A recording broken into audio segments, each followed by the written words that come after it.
Alors nous sommes dans la série, dans l'esprit de leadership. Dans cette série de l'esprit de leadership, aujourd'hui, nous allons voir la série que nous suivons, c'est la sagesse, la clé principale, la clé principale du succès.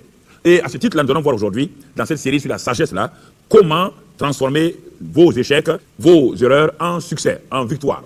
Tel est notre titre aujourd'hui. Alors, je voudrais que nous commencions avec cette déclaration très importante.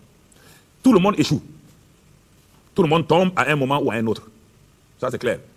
Tout être humain sur cette terre-là échoue, a échoué une fois au moins. Tout le monde sur cette terre-là, toute personne, à un moment donné de sa vie, est tombé. Mais là n'est pas le problème. C'est que les défaitistes qui tombent là restent couchés. Ils ne se relèvent plus. Mais les champions, les vainqueurs, se relèvent et continuent leur course. Je peux résumer en phrase simple. Tout le monde échoue, tombe à un moment ou à un autre. Les défaitistes restent couchés, mais les champions, les vainqueurs, se relèvent et continuent la course. Je répète pour que vous puissiez comprendre. Nous sommes dans une étude, nous ne sommes pas dans une prédication, du moins de grandes doctrines, non. Parce que la répétition est la meilleure méthode pédagogique pour qu'une leçon puisse être assimilée, comprise et assimilée par ceux qui sont devant vous. Je dis encore que tout le monde échoue. Tout le monde tombe à un moment ou à un autre. Les défaitistes restent couchés, mais les champions, les vainqueurs, se relèvent et continuent la course. Voilà la déclaration importante. Quand vous regardez autour de vous dans ce monde-là, il y a ces deux groupes de gens. Qu'on veuille ou qu'on ne veuille pas, à un moment donné de sa vie, nous commettons des erreurs. Nous échouons, nous tombons. Mais maintenant, regardez, le fait de commettre une erreur n'est pas fatal, obligatoirement. Le fait d'échouer, ce n'est pas la fin du monde pour vous. Le fait de tomber n'est pas définitif. Mais il y a des gens, dès qu'ils échouent une fois, ils perdent toute force, toute énergie. Dès qu'ils tombent, ils n'ont plus l'énergie de se relever.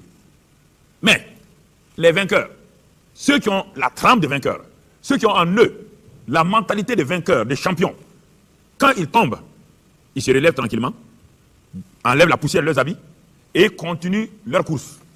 Parce qu'ils savent que la Bible dit que le juste tombe 7 fois, mais 7 fois, il se relève. Alors, vous qui êtes en contact avec nous aujourd'hui, regardez vos erreurs passées, le nombre de fois que vous êtes tombés, regardez comment vous êtes aujourd'hui complètement dans le découragement, dans l'abattement. Vous ne savez pas que vous êtes des hommes, c'est pourquoi vous croyez que vous êtes des dieux et que vous ne pouvez pas faillir. Ça, c'est important que nous comprenions. Nous voulons vous encourager, vous, qui avez commis tant d'erreurs, des erreurs dans vos études, des échecs dans vos foyers, des erreurs dans votre travail, dans votre vie quotidienne. Et vous pensez qu'il n'y a plus d'espérance pour vous. Mais n'oubliez pas ce que Dieu a dit. Dieu dit le juste. Ceux qui ont cru en lui, ceux qui se confient en Dieu, il leur arrive de tomber, même jusqu'à 7 fois. Mais il dit, c'est juste là, ayant confiance en moi, se relève chaque fois qu'il tombe. Ne reste pas couché, ne se lamente pas, n'accuse pas quelqu'un, ne dise pas que c'est à cause de sa femme, ma femme, que je suis tombé, c'est à cause de mon mari que je suis tombé. Non. Ils se relèvent et ils s'asseyent et ils reprennent leur course. Pourtant, quand vous étiez enfant, combien de fois, ayant essayé de marcher, vous êtes tombé? Je ne dirais pas 100 fois, je ne dirais pas 1000 fois. Vous avez essayé de marcher et régulièrement vous êtes tombé. Mais avec votre foi d'enfant, vous êtes tenu encore debout, avec vos jambes qui tremblent, vous avez continué à faire les pas. Et parce que Dieu a mis même dans l'enfant cette énergie, ce potentiel. L'enfant ne comprend pas toutes les techniques, toutes les lois dont nous parlons. Mais l'enfant a en lui, il a en lui cette force, ce désir de marcher. Tu ne peux pas dire à un enfant qui est en train d'apprendre à marcher, il dit mon enfant, ça fait 8 fois que tu as essayé de marcher, tu n'as pas pu, tu as échoué, assois-toi. L'enfant va rire à ton nez. Cet enfant-là va essayer la 9e fois, il va essayer la 10e fois, il va essayer la 100e fois, il va essayer la 1000e fois jusqu'à ce qu'il marche et qu'il court. C'est comme cela que toi-même tu as grandi. Et alors pourquoi aujourd'hui, arriver à un âge où tu penses maintenant que toi tu es grand, tu n'as pas droit à l'erreur, tu n'as pas droit au fait de tomber, tu n'as pas le droit de te tromper. Parce que l'orgueil tient les gens qui pensent qu'ils savent tout. L'orgueil vient dans leur cœur et ils croient que leur échec, c'est la fin. C'est en se trompant plusieurs fois que des gens sont devenus des grands inventeurs. Si vous ne vous trompez pas, comment pourrez-vous connaître le vrai chemin? Si vous n'avez pas échoué tant de fois, comment pouvez-vous atteindre le succès et la victoire? C'est pourquoi, Proverbe 24, verset 16. Proverbe 24, verset 16 nous dit ceci, car 7 fois le juste tombe et il se relève. Mais les méchants sont précipités dans le malheur. 7 fois le juste tombe. Je vais vous donner ce verset-là pour que chaque fois que vous êtes tombé, vous avez échoué, vous le lisiez. 7 fois. Ça veut dire 7 là, c'est le chiffre parfait. On n'a pas dit les chiffres 1, 2, 3, 4, 5. Non, quand on parle le mot 7 dans la Bible, le 5 c'est la grâce. 7, ça veut dire c'est la perfection, c'est le repos. Tombez autant de fois, mais relevez-vous autant de fois que vous êtes tombé. Car Dieu a mis en vous la capacité de vous relever. À part quelques grandes erreurs qui sont fatales. C'est vrai qu'il y a quelques grandes erreurs qui ont été fatales à des gens. Il y a des grandes erreurs qui ont été dévastatrices. Des grandes erreurs qui ont été insurmontables. À part ces grandes erreurs-là, toutes les erreurs qu'un homme commet peuvent être transformées donc, en succès, en victoire. Mais c'est que les gens négatifs aiment avoir les pensées fixées sur les erreurs fatales, les erreurs dévastatrices. Et régulièrement, ils s'en servent pour dire aux gens, attention, tu as vu, tel homme de Dieu qui pensait qu'il avait l'onction, tel homme de Dieu qui pensait qu'il était un grand homme, regarde comment il a échoué, regarde comment il a fait des erreurs. Mais il ne célèbre pas les victoires de cet homme de Dieu. Cet homme de Dieu a fait 1 ou 2 ou 3 erreurs, mais il a eu combien de succès? Au lieu de vous attarder sur les erreurs et les échecs des gens, il vaut mieux vous attarder sur leur succès. Il vaut mieux célébrer les victoires des gens que de célébrer leurs défaites. Sinon, aucune équipe de football n'allait continuer à jouer. Dans la vie de toute équipe de football, il y a des échecs, il y a des succès. Si l'entraîneur passait le temps à rabâcher aux oreilles des joueurs, vous avez échoué, vous êtes fait mener 3-0 ici, vous êtes fait battre ici, aucun joueur ne pourra encore jouer les prochains matchs. Donc arrêtez de faire sortir de votre équipe les gens négatifs. Je vous ai dit, il s'appuie, il ne regarde seulement que vos faiblesses, vos échecs, il ne regarde jamais, il ne célèbre jamais vos succès. Donc, débarrassez-vous de cette catégorie de personnes-là. Ce sont des personnes négatives. Quand ils parlent, et attention, on a vu des pasteurs qui sont allés prendre des gris-gris. Mais parlez des pasteurs qui ont pris l'onction. Ah, nous, on a vu des gens qui... Mais pourquoi tout le temps, vous ne célébrez que le négatif? Vous n'exaltez que le négatif. Vous n'exaltez que les erreurs, les faiblesses des gens. Et malheureusement, en Afrique, cette mentalité prédomine. La mentalité de la pauvreté, de l'afro-pessimisme. Les paroles, vous voulez développer un pays, en même temps vos pensées sont pessimistes, en même temps vos paroles sont négatives, en même temps vous ne voulez pas réunir tout le monde, vous vous formez un petit clan et vous voulez vous débarrasser des autres. Est-ce que dans une nation, un seul groupe peut développer un pays? Est-ce qu'un seul groupe peut développer une entreprise? Est-ce que la direction commerciale, tous les agents commerciaux seulement peuvent développer l'entreprise? Non. Donc c'est pourquoi vous devez regarder les forces des gens, travailler leurs faiblesses, pour que leurs faiblesses d'aujourd'hui et d'hier deviennent des forces de demain. C'est ainsi qu'on peut transformer nos erreurs, nos échecs d'hier en succès de demain, en victoire de demain. Ça, c'est important.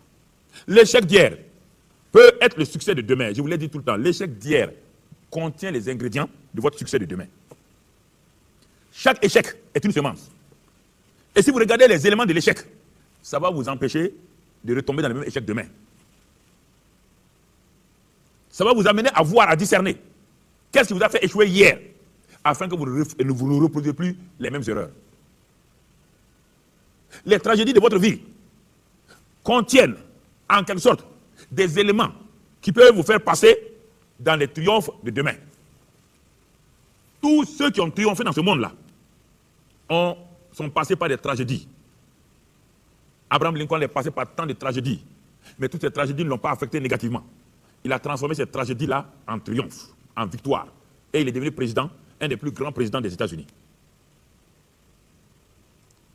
Arrêtez de comptabiliser vos échecs et vos tragédies. Arrêtez. Ouvrez un compte de pertes et mettez-les là-bas. Je vous ai dit et j'ai répété. Tant que vous ne pourrez pas dire que mon hier là, est mort et enterré, votre hier vous poursuivra partout, dans votre aujourd'hui, dans votre demain. Quiconque est lié à hier, ne peut hier, pour voir hier, tu es obligé de tourner ta tête pour regarder derrière toi. Et quiconque met la main à la charrue, se tourne pour regarder derrière lui, ne peut pas progresser, ne peut pas aller de l'avant. Donc c'est pourquoi, faites attention à hier. Hier, tirez les leçons d'hier et regardez à demain qui n'est pas encore né, en travaillant aujourd'hui, avec les éléments que vous avez tirés d'hier pour vous permettre donc d'affronter demain avec joie, avec foi et détermination. Les gens d'hier sont terribles. C'est pourquoi, comprenez ces vérités-là. Le psaume 37 nous dit ceci. Psaume 37, nous partageons avec vous la parole de Dieu. Nous voulons simplement être pratiques avec vous. Nous ne sommes pas les grands théologiens. Non, notre doctrine peut-être n'est pas comme celle des scribes et des pharisiens. Notre doctrine est comme celle de Jésus. Simple. Simple. que tout le monde comprend. 37, verset 23. C'est David qui parle. David est un homme qui a eu beaucoup d'échecs, d'erreurs dans sa vie. Regardons ce qu'il nous dit par le Saint-Esprit. Il dit l'Éternel, Dieu a fermé les pas de l'homme qui se confie en Dieu. Pas de celui qui se révolte contre Dieu, hein. Pas de celui qui dit que Dieu n'existe pas, qu'eux-mêmes sont Dieu. Non, Dieu n'affermit pas. C'est le problème. Écoutez, Dieu n'affermit pas les pas de ces hommes-là. Il y a plein d'hommes qui nient l'existence de Dieu, qui disent qu'eux-mêmes sont des dieux, qui pensent que les forces mystiques de l'Égypte, de ceci ou cela, les forces anciennes. Ok, continuez. Continuez. Ne vous flattez pas, ne vous trompez pas. Il dit l'Éternel a fermé les pas de l'homme. Et il prend plaisir à sa voix. De quel homme? De l'homme qui le craint. Et il dit au verset 24, écoutez-moi, si cet homme-là tombe, il n'est pas terrassé. Il y a beaucoup de gens qui tombent qui sont terrassés. Tous ceux qui tombent ne sont pas terrassés. Non. S'il tombe, il n'est pas terrassé. Car l'Éternel Dieu lui prend la main. C'est un homme, c'est le grand roi David, le roi des rois de la terre. C'est lui, il vous parle. Parce qu'il a expérimenté ça. Il dit ensuite au verset 25, il dit, j'ai été jeune, j'ai vieilli, et je n'ai point vu le juste abandonné, ni sa postérité mendiant son pain. C'est ça qui est formidable. Il dit, lui, il a été jeune. Il a vécu des situations terribles dans sa famille, des difficultés, il a vu toutes sortes de personnes. Mais ce qu'il a constaté, c'est qu'il n'a jamais vu le juste. Celui qui craint Dieu, celui qui met Dieu à la première place, être abandonné, ni sa postérité mendiant son pain. Mais ce qu'il a vu, il a vu le méchant prospérer. Il a vu le méchant grandir. Il a vu ceux qui réunissent Dieu là, pour être prospères, avoir de grandes choses. Mais il les a vus aussi, un jour, disparaître totalement. Ils ont perdu non seulement leur position, ils ont perdu tout. Alors, je voudrais aujourd'hui que vous puissiez comprendre avec nous ce que, réellement, la sagesse. Tout ça, c'est dans la série de la sagesse. Il n'y a que l'homme sage qui peut transformer ses erreurs et ses échecs en succès. Mais ceux qui ne sont pas sages de la sagesse de Dieu, les erreurs les détruisent. Et ils s'en prennent aux autres. Et ils accusent les autres pour être la source de leurs erreurs, de leurs échecs. Alors, nous allons voir pas à pas comment transformer mes échecs, mes erreurs en succès et en triomphe. Comment transformer mes échecs, mes erreurs en succès et en triomphe. Et j'ai noté quelques éléments, 7 points que nous allons voir ensemble. 7 points. Si je vais transformer mes erreurs, mes échecs en succès et en triomphe, première chose que je dois reconnaître, je dois accepter mon humanité. Ah, ça veut dire quoi? Je dois accepter que je suis un homme limité, un homme faible, un homme qui peut se tromper. Ça, c'est la première chose. Si vous voulez que vos erreurs ne vous tuent pas, vos échecs ne vous tuent pas, ne vous humilient pas, ne vous honient pas, premièrement, acceptez votre humanité. Acceptez mon humanité. Le psaume 103 nous parle. Le même David vient nous parler dans le psaume 103 et au verset 13 et 14. Qu'est-ce qu'il dit? Car, comme un père a compassion de ses enfants, l'Éternel a compassion de ceux qui le craignent. Car l'Éternel sait de quoi nous sommes formés. Il se souvient que nous sommes poussière. L'homme, ses jours sont comme l'herbe. Il fleurit comme la fleur des champs. Lorsqu'un vent passe sur elle, elle n'est plus. Et le lieu qu'elle occupait ne le reconnaît plus. Ah. Dieu montre la faiblesse de l'homme. Mais ce n'est pas négatif. Mais cet homme-là, qui arrive à croire en un Dieu puissant, la puissance de ce Dieu-là va se manifester dans l'homme faible. Mais d'abord, l'homme doit reconnaître qu'il est faible et qu'il a besoin de la force de Dieu. Du Dieu créateur des cieux et de la terre. Il y a plusieurs personnes qui se font appeler Dieu. Plusieurs choses qui se font appeler Dieu. Je ne parle pas des dieux mystiques. Hein. Je parle du Dieu créateur des cieux et de la terre. Le Dieu d'Abraham, d'Isaac et de Jacob. Le Dieu Adonai, Elohim. Le Dieu Yahvé. Je parle de ce Dieu-là. Ce Dieu-là dit, où que tu sois, quelle que soit ta position sociale, politique et intellectuelle, tu n'es que poussière. Tu es faible. Tu apparais comme la rosée le matin. Dès que le soleil, les épreuves du soleil se lèvent, la rosée disparaît. Vous entendez? La rosée est là le matin, sur l'herbe. Dès que le soleil apparaît, le soleil c'est quoi? C'est les épreuves et les circonstances. Dès qu'elle se lève, la rosée disparaît. 2 Chroniques 20, verset 12. Dans le livre des Chroniques 20, verset 12. La Bible dit, voilà la prière d'un grand roi appelé Josaphat. Ce grand roi-là prie parce qu'il a des ennemis qui sont venus contre lui. On lui a annoncé que des ennemis sont en train d'attaquer son pays, sa nation. Et quand il s'est assis, il a regardé ses forces nationales, ses forces de défense. Il a vu que les ennemis sont trop forts par rapport à lui. Il a reconnu son humanité. Et qu'est-ce qu'il a dit? Il s'adresse à Dieu et dit, oh notre Dieu, n'exerceras-tu pas tes jugements sur mes ennemis? Car nous sommes sans force devant cette multitude nombreuse. qui s'avancent contre nous et nous ne savons que faire, mais nos yeux sont sur toi. Voici le premier pas. Ou encore, la première chose que vous devez faire, si vous voulez quitter vos erreurs, passez au succès. Si vous voulez quitter vos échecs, passez à la victoire, au triomphe. Il faut d'abord accepter votre humanité. Accepter mon humanité. Et reconnaître cela. Je suis un homme limité, faillible. Pas négativement. On n'a pas de s'apitoyer. Non, on ne parle pas de négativisme. Je reconnais mon identité d'être humain créé par Dieu. Je n'ai pas besoin de me comparer à Dieu. Je n'ai pas besoin de vouloir m'élever et de renier Dieu et de me faire croire qu'il y a des forces à gauche, à droite, qui sont des dieux qui peuvent nous élever. Non, il y a un Dieu, un seul Dieu, le Dieu d'Abraham, d'Isaac et de Jacob. Alors, quand je reconnais mon humanité, deuxième chose qui va me sauver de mes erreurs, de mes échecs, pour me faire passer au succès, c'est admettre mes erreurs.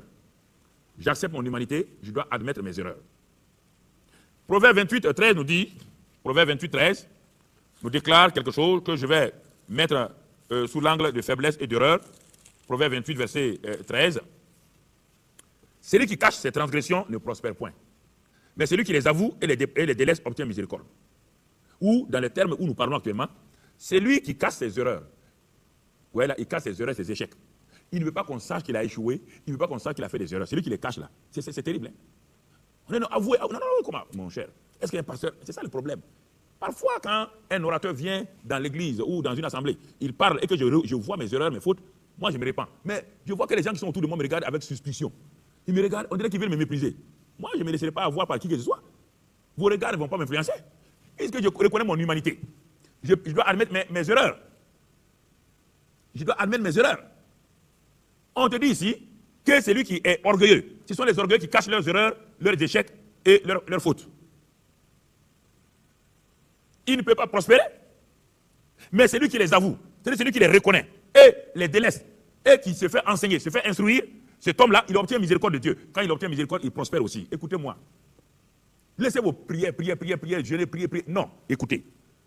Si vous avez des erreurs dans votre vie, vous avez des transgressions, vous avez des faiblesses, il faut d'abord vous arrêter de les reconnaître. Quand vous les avez reconnus, maintenant vous allez à Dieu, vous demandez miséricorde de Dieu et vous les délaissez. Et la prospérité, quand on parle de prospérité spirituelle, la victoire va commencer dans votre vie. Mais si vous vous entêtez, vous faites croire aux gens que vous n'avez pas d'erreur. Même Jean dit, 1 Jean 1,9 dit que si nous avons péché, de confesser nos péchés. Et que Dieu est fidèle pour nous pardonner nos péchés et nous ramener sur le bon chemin. Il n'y a pas d'homme qui ne pêche pas, il n'y a pas d'homme qui ne fasse pas des erreurs. Mais l'homme qui reconnaît ses erreurs, c'est l'homme-là que vraiment Dieu célèbre et Dieu aime. Ça, c'est important. Admettre mes erreurs, c'est la deuxième chose. Donc, j'ai reconnu mon humanité et tout être humain commet des erreurs, des fautes et des transgressions. C'est normal. En tout cas, si je suis un ange, là, même les anges, ils ont commis. Lucifer était un ange, il a commis des erreurs qui lui coûtent cher aujourd'hui. Il y a Dieu qui ne commet pas d'erreurs.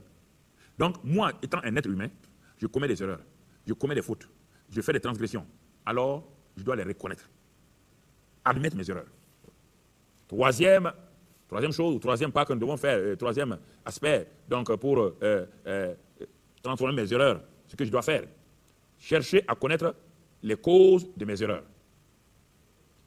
Quand j'ai admis que je suis dans l'erreur, je dois chercher maintenant à connaître pourquoi je commets les mêmes erreurs régulièrement, les mêmes fautes, les mêmes transgressions.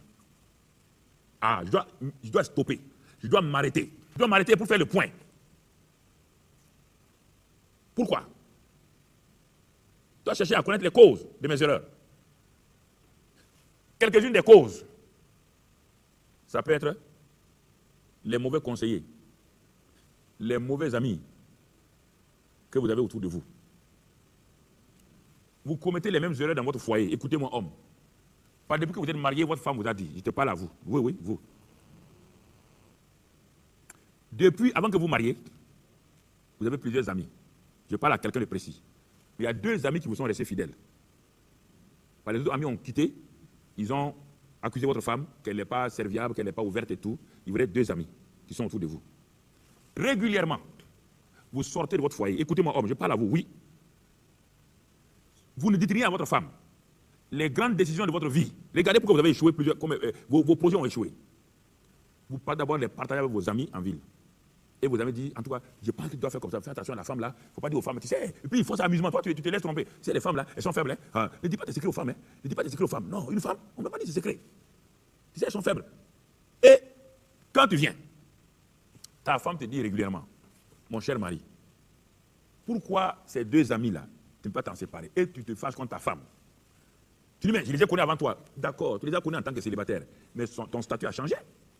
Tu vois que ce qu'il te conseille n'aboutit pas au succès. Ce qu'il te conseille ne te fait progresser. Et quand toi tu regardes leur vie, tu es étonné.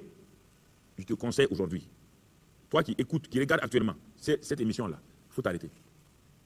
Ce sont tes mauvais amis là. Il dit que les mauvaises compagnies corrompent les bonnes mœurs. Les mauvaises compagnies corrompent les bonnes mœurs. Donne raison à ta femme.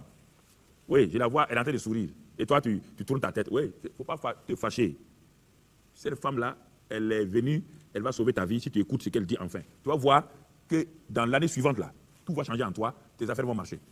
Débarrasse-toi de tes mauvaises, commence à ne plus les fréquenter. Quand tu te demandes qu'est-ce qu'il y a, tu dis, hé, mon ami, je suis occupé, vraiment j'ai beaucoup de choses à faire. Fais comme cela et tout doucement, vous allez vous séparer. Laisse-les tomber.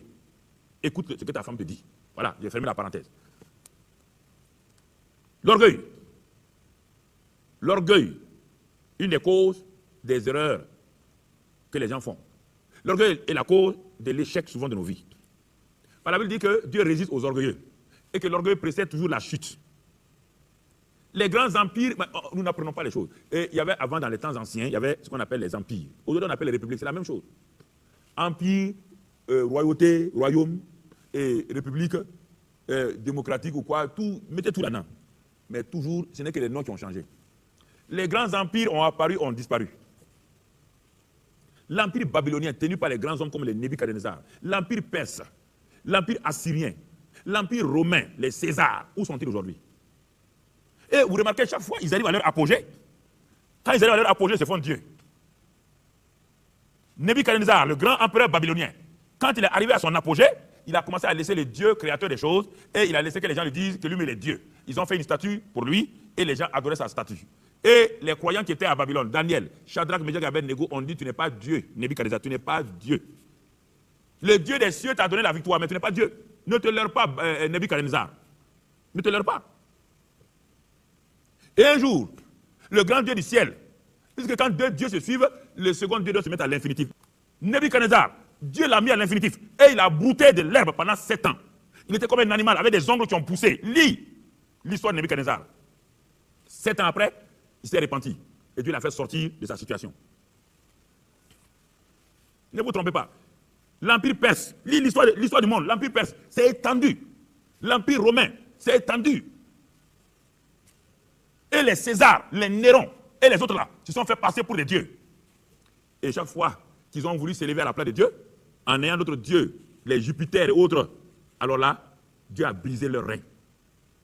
Si vous ne cessez de défier le Dieu créateur que nous connaissons, le Dieu d'Abraham, d'Isaac et de Jacob, le Dieu de Jésus-Christ, si vous continuez à ramener Jésus-Christ comme un initié, si vous continuez à ramener Jésus-Christ comme un simple prophète, vous n'échapperez pas.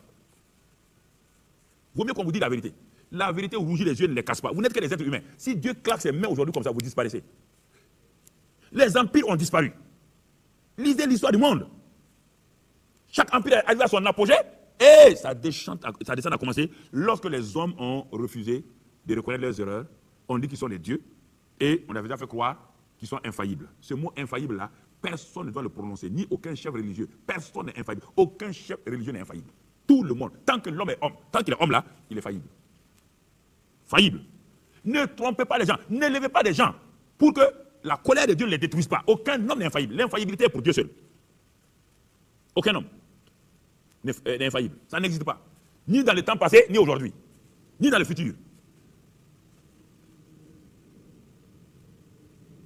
L'orgueil précède la chute. Apprenez à reconnaître les causes de vos erreurs. L'orgueil. Les mauvais conseillers. C'est ça les deux causes principales des échecs, des erreurs et des chutes. Quatrième élément que nous allons voir. Acceptez d'assumer les douleurs ou le prix de vos erreurs. Vous devez accepter d'assumer les prix, les douleurs de vos erreurs. Ne mettez pas sur quelqu'un d'autre. Ne mettez pas sur quelqu'un d'autre vos erreurs. Dans la Bible, dans Luc chapitre 15, il y a un jeune homme qui a demandé à son père de lui donner sa part de bien, car lui, il est fatigué d'entendre parler, tout le temps on parle de Dieu dans la maison. Lui, non, lui, il est émancipé, il est un jeune homme maintenant moderne, comme la plupart des jeunes gens qui me regardent maintenant, qui sont en contact avec nous, qui pensent que Dieu est dépassé, qui pensent qu'on est temps de... Mais vous êtes au temps du modernisme. Le modernisme est créé lui-même. Vous êtes au temps de l'ordinateur. Mais l'homme est toujours plus intelligent que l'ordinateur. Mais qui a créé l'homme? Si vous êtes intelligent, c'est l'homme qui a inventé l'ordinateur. Mais allez retourner, est-ce que l'homme est tombé, c'est le résultat d'un Big Bang? Soyez un peu intelligent et logique avec vous-même. Quand vous voulez pécher, vous voulez nier que Dieu n'est pas là, vous voulez pécher, continuez à pécher. Vivez comme vous voulez. Il n'y a pas de problème. Tout le monde, il n'y a pas de mort. Hein. Vous n'allez jamais mourir. Il n'y a pas de problème. Continuez. Continuez à pécher. Dites, il n'y a pas de Dieu, il n'y a pas Satan, il n'y a pas de péché. Continuez. Comment un homme va s'asseoir? Un homme qui est aveugle, il sent la chaleur du soleil. Et on lui dit que cette chaleur qu'il sent là, c'est une boule de feu qui est là-haut. Mais il dit qu'il n'y a pas de boule de feu. Mais mon ami, tu vois quand même la chaleur est sur toi, non? Mais la chaleur te prouve qu'il y a une boule. Si tu n'as jamais vu une boule de feu, mais on te dit que tu sens la boule de feu, tu dis oui. Mais accepte que ceux qui voient te disent qu'il y a une boule de feu. Mais renier la boule de feu, mais c'est être insensé. Les gens veulent pécher. Pour pouvoir pécher, il faut que je dise que Dieu n'existe pas, Satan n'existe pas, que le péché n'existe pas. Si je crois que Dieu existe, que le péché existe, il n'est pas bon, et que l'enfer existe, Satan existe, je ne pécherai pas, je vais arrêter de pécher. Mais si je mets Dieu au dehors de ma vie, je pourrais pécher, mais ma conscience est là toujours pour me dire que ça ne va pas. Parce qu'il n'y a pas un homme la nuit, même les soi-disant athées, les gnostiques, les agnostiques, là, vous ne pouvez pas dire que la nuit, vous vous couchez et vous ne savez pas qu'il y a un lendemain, votre conscience vous gronde. Votre conscience là, c'est qui? C'est quoi? Votre conscience là, c'est qui? C'est quoi? Vous le savez très bien. Vous voulez feindre d'ignorer. C'est dommage. Réveillez-vous. Des gens vous ont précipité. Ils sont où aujourd'hui? Ils ont disparu. Ce jeune homme qui a pris les biens de son père est parti les gaspiller. À tel point qu'il est tombé si bas. C'est ça l'homme. Ce jeune homme-là, c'est le représentant de l'homme dans Luc 15. Quand il a gâché toute sa vie, il a gâché les biens de son père. Dieu nous a donné la vie. Dieu nous a donné la bonne santé. Dieu nous a donné les choses morales, la vie morale. Mais nous avons dit que nous ne voulons pas la vie morale. Nous avons dit que nous voulons faire ce que nous voulons. Nous voulons manger et boire. Quand il n'y a pas de Dieu, nous avons dit non. Nous avons boosté Dieu. Nous avons amené toutes sortes de clubs autour de nous pour faire croire que c'est ça, que nous venons de ça. Dieu nous a laissé faire. Ce jeune homme-là représente l'humanité en rébellion contre Dieu. Mais Dieu n'est pas... Dieu vous attend. Il sait que vous êtes limité. Il est parti la tournée. Et quand il a gâché toute sa santé, il a gâché tous ses biens matériels et financiers, il était les mains vides. Maintenant, il était couché dans un lit de maladie. Vous êtes aujourd'hui malade. Vous êtes complètement dans le déçu. Vous avez voulu servir des gens. Vous avez pensé qu'en mettant votre énergie à la disposition des gens, on va vous récompenser. Tu ne sais pas que l'homme est ingrat. Tant que tu es utile à quelqu'un, il va te servir, il va t'élever, il va t'applaudir. Tant que tu lui es utile, il va le faire. Faites attention. Et le voilà assis avec des porcs. Un grand prince est devenu gardien de porcs. La Bible dit dans Luc 15, verset 16, il aurait bien voulu se rassasier des carouges que mangeaient les pourceaux, mais personne ne lui en donnait. Verset 17, étant rentré en lui-même, voilà ce que Dieu vous demande aujourd'hui. Vous avez fait des erreurs, vous avez fait des fautes, vous êtes dans un échec, vous êtes dans le cœur vide, vous êtes tourmenté, angoissé, stressé, vous n'avez pas la joie. Ne cherchez pas la cause au dehors. Il dit étant rentré en lui-même. Il s'est dit, le jeune homme est rentré en lui-même, il s'est dit, combien de mercenaires chez mon père ont du pain en abondance et moi ici je meurs de faim. Il va prendre une décision. Prenez une décision aujourd'hui pour sortir de vos échecs. La porcherie dans laquelle sont vos erreurs. Si vous restez là-dedans, quelque chose ne va pas. Vous êtes des princes, vous êtes des hommes de valeur, des femmes de valeur. Ne continuez pas à vivre dans les choses terribles, les choses nauséabondes. Refusez. Révoltez-vous contre ça. Sortez de ça. Il dit je me lèverai. J'irai vers mon père. Dieu est votre père. Allez vers lui aujourd'hui. Après cette émission-là, avant de vous coucher, allez auprès de lui. Même si vous ne savez pas prier, dites à Dieu, ma vie est gâchée. J'ai gâché ma vie. Je suis malade, découragé, vide. Je n'ai ni la paix ni la joie. Tout ce que je prends, les comprimés pour dormir, rien. Tout ce que j'ai pris pour assurer ma garantie ne me donne pas la paix. Je reviens à toi, ô Dieu.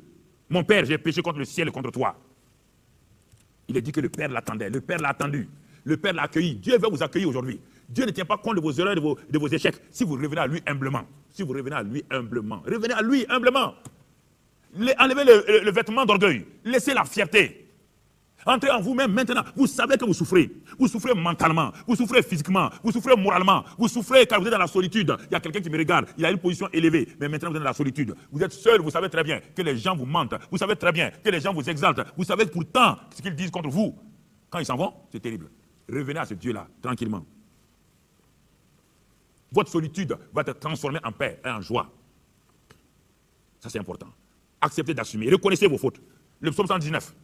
Psaume 119, voilà ce qui est écrit. 119 et au verset 71. Il est écrit, il est bon d'être humilié afin que j'apprenne tes statuts. Il m'est bon d'être humilié. Il y a des moments où Dieu vous humilie, non pas pour vous détruire. Il dit, quand vous êtes humilié par vos échecs et vos erreurs, il dit, afin que j'apprenne tes statuts.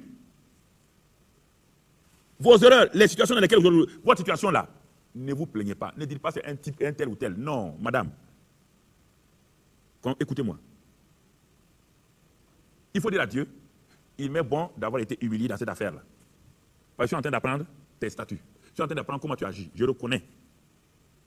Je reconnais. La souffrance que je traverse là, je reconnais. Je ne me laisserai pas. Non, abattre. Je reconnais. Même Jésus qui n'a même pas péché a souffert. Dans Hébreux 5, verset 8, il a appris la souffrance par l'obéissance. Alors, les erreurs, les échecs passés peuvent être transformés. Peuvent être transformés.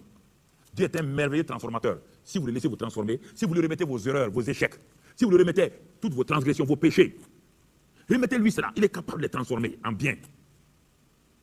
Je vous en supplie, n'endurcissez pas votre cœur. Ne faites pas le dur. Mais vous êtes qu'un être humain. Vous n'êtes pas sûr que demain vous vivrez. Vous devez le rencontrer un jour, le grand Dieu. Vous n'êtes pas sûr que demain vous vivrez. Vous n'êtes pas sûr que vous allez atteindre la nouvelle année. Vous n'êtes pas sûr. La Bible dit, prépare-toi à la rencontre de ton Dieu. Ça veut dire que chaque jour, préparons nos cœurs, avouons nos fautes, avouons nos transgressions. Demandons, disons à Dieu, mes faiblesses sont nombreuses, mes erreurs sont nombreuses, Seigneur. Mes échecs sont nombreux. Je te les remets. 5e élément, arrêtez de parler partout à tous de vos erreurs. Le problème des gens, quand ils ont fait des erreurs, des échecs, ils en parlent partout. Ne parlez pas. Apprenez à parler à Dieu d'abord. Apprenez à parler à Dieu. 138, le psaume 138, verset 3. Psaume 138, verset 3. Le jour où je t'ai invoqué, tu m'as exaucé. Tu m'as rassuré, tu as fortifié mon âme. Vous voyez bien? Parlez à Dieu. Tout seul. Vous dites que vous ne savez pas parler à Dieu, mais parlez simplement ce qui est dans votre cœur. Ah, moi, je ne sais pas s'il existe. Parle-lui. Tu sauras s'il existe ou pas. On m'a dit, j'étais élevé dans une famille, on dit qu'on ne croit pas en Dieu. Tu crois en Dieu, il n'y a pas un homme qui ne croit pas en Dieu. Tu crois en Dieu. Si tu ne crois pas en Dieu, qu'est-ce que les gris font chez toi? Toi, tu ne crois pas en Dieu, tu crois aux hommes? Les gris font quoi chez toi?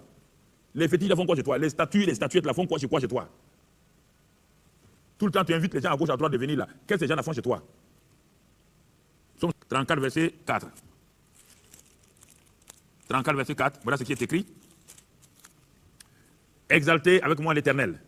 Célébrons tout son nom. Verset 5, surtout. J'ai cherché l'Éternel et il m'a répondu. Il m'a délivré de toutes mes frayeurs. Verset 6. Quand on tourne vers lui les regards, on est rayonnant de joie et le visage ne se couvre pas de honte. Verset 7. Quand un malheureux crie, l'Éternel entend et il le sauve de toutes ses détresses. Vous voyez bien? Dieu vous donne tout pour que vous puissiez aller de l'avant. Dieu vous donne tout. Criez à lui. Il vous entend. Quand le malheureux crie, l'Éternel l'entend et il le délivre de toutes ses détresses. 6e, si vous voulez que vos erreurs et vos échecs se transforment en victoire, en triomphe, il faut apprendre à se repentir et restituer ce qui a été pris ou fait aux autres par vos erreurs. Se repentir et restituer ce qui a été fait. Ce que vous avez pris aux autres ou ce que vous avez fait aux autres par vos erreurs. Vos erreurs ont dû faire du mal à quelqu'un. Vos erreurs ont pu ruiner quelqu'un. Vos erreurs ont pu blesser quelqu'un. Vos erreurs ont pu faire du mal à quelqu'un. Donc la Bible dit de se repentir et de restituer. Exode 22. Dans le livre de l'Exode, le deuxième livre de la Bible, 22, où Dieu parle à Moïse, de dire, verset 1. Les lois relatives à la propriété et aux mœurs.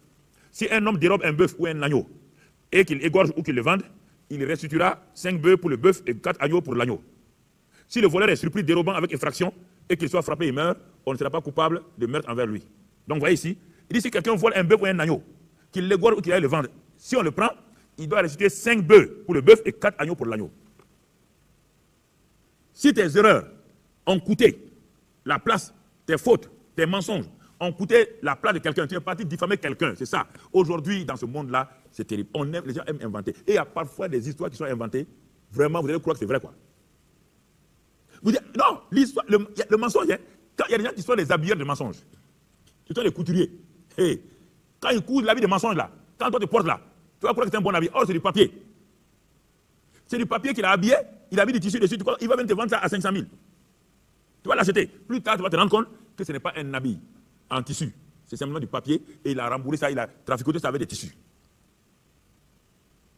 Si tu n'as jamais vu un menteur, écoute, le menteur est capable de venir te mentir en versant des larmes. Il ment et il pleure en même temps. Il a osé te faire ça, il t'a trahi. Moi, je l'ai entendu. Voilà ce qu'il a dit. Voilà ce qu'il a dit sur toi. Voilà, on a vu, on a surpris même. Voilà ce que les menteurs. Les menteurs, il est capable de pleurer. Toi, tu vas t'asseoir et dire, ah, si un homme comme ça de cet âge-là pleure, c'est que c'est vrai. Un menteur. Hey, un menteur, il pleure en mentant. Il ment en pleurant, il pleure en mentant. Et beaucoup de gens, surtout dans les politiciens tombent dans ce piège-là. Les politiciens aiment qu'on leur dise que tout va bien. Mais écoutez, si moi j'étais politicien, personne ne va me tromper. Pourquoi? Parce que dès que, par exemple, tu changes un collaborateur, tu sais que ceux qui vont venir là, pour te faire plaisir, pour avoir une bonne position, vont inventer des histoires sur eux. Moi, je suis pasteur, je sais. Je suis pasteur, je le sais.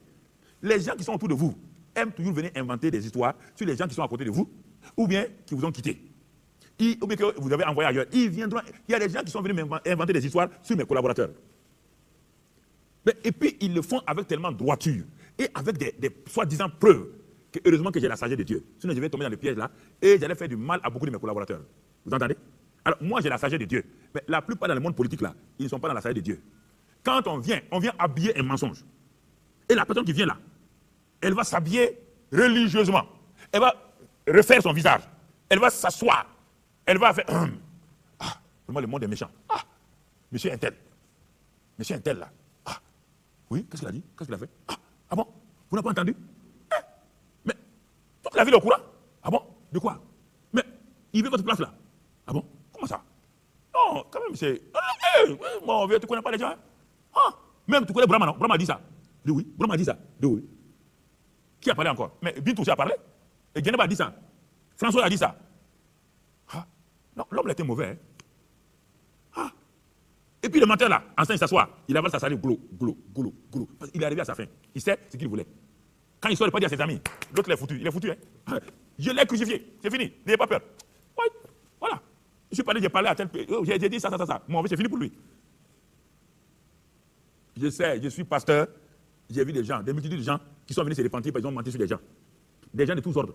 Qui, leur conscience ne peut plus tenir, ils sont venus dire qu'ils ont menti sur personne. Mais il y a des gens qui sont déjà morts. Ils ont menti sur eux. Ils sont déjà morts. Ou bien des gens que des chefs ont mis de côté à cause du mensonge des gens.